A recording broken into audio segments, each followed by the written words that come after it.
Excellente question posée aujourd'hui par Freddy. Quels sont les moyens de transport à utiliser en Chine? Quels moyens de transport utiliser lorsque l'on va se rendre en Chine, par exemple, pour le tourisme? Alors, il faut savoir qu'on a vraiment tout.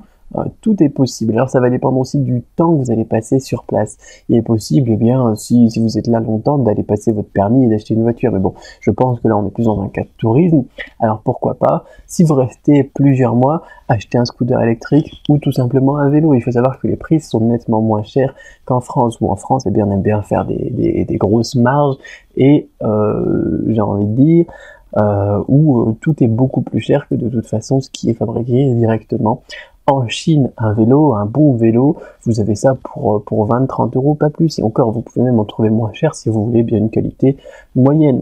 Après, vous pouvez aussi vous déplacer. Donc, si vous voulez faire plus de visites, aller plus loin, par exemple, que votre petit quartier, parce que bon, un vélo, forcément, au bout d'un moment, ça devient fatigant. Eh bien, vous déplacez en bus. Les lignes de bus sont très très développées, les lignes de métro aussi. Alors le métro, c'est vraiment ce qui est le plus pratique, notamment à Shanghai, à Pékin, à Hong Kong. Alors pas toutes les villes de Chine sont super bien équipées en métro, ça dépend aussi des villes. Parfois, là moi où je suis à Guiyang, on n'a pas de métro parce que le sol ne supporterait pas tout simplement qu'on creuse des trous pour faire des lignes de métro et tout s'effondrerait. Dans une région un petit peu montagneuse en plus, c'est pas très pratique. Par contre, on a aussi les taxis, et les taxis c'est vraiment super pas cher. Alors moi là où je suis ici, c'est à peu près 1 euro pour une course. Voilà, 1 euro, 1,20 €, c'est le prix, c'est même pas le prix d'un ticket de bus en France maintenant, parce que bon, en France, je crois qu'ils sont passés à 1,50 €, 1,70 €, ça dépend aussi des endroits. C'est pas le prix d'un bus, quoi. C'est ça, c'est hallucinant. Pour 1 euro, 1,20 €, on fait une course en taxi.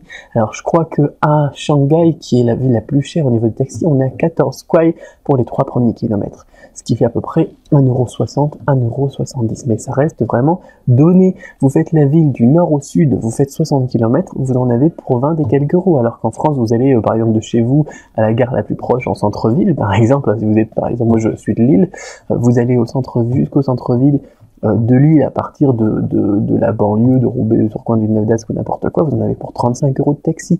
C'est juste pas comparable. Donc n'hésitez pas aussi à penser à ce moyen de transport auquel on ne pense pas forcément en France. Voilà. Il faut savoir aussi qu'on a certaines compagnies qui sont plus sérieuses que d'autres en Chine. Par exemple, à Shanghai, on va préférer les taxis bleu turquoise et éviter les rouges foncés qui sont présents sur les lieux touristiques, qui essayent un petit peu d'arnaquer les touristes. Mais en règle générale, le taxi en Chine, c'est vraiment génial, quoi.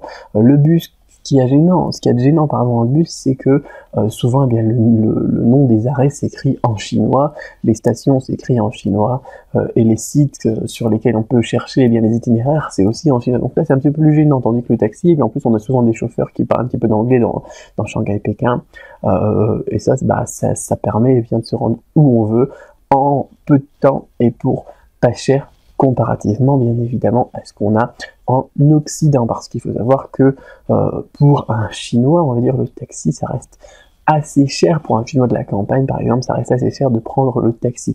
Un Chinois des villes, il faut savoir que bon, là, ils en prennent beaucoup. Hein. Je pense qu'il y a il doit y avoir plus de taxis rien qu'à Pékin que en France, dans la France entière.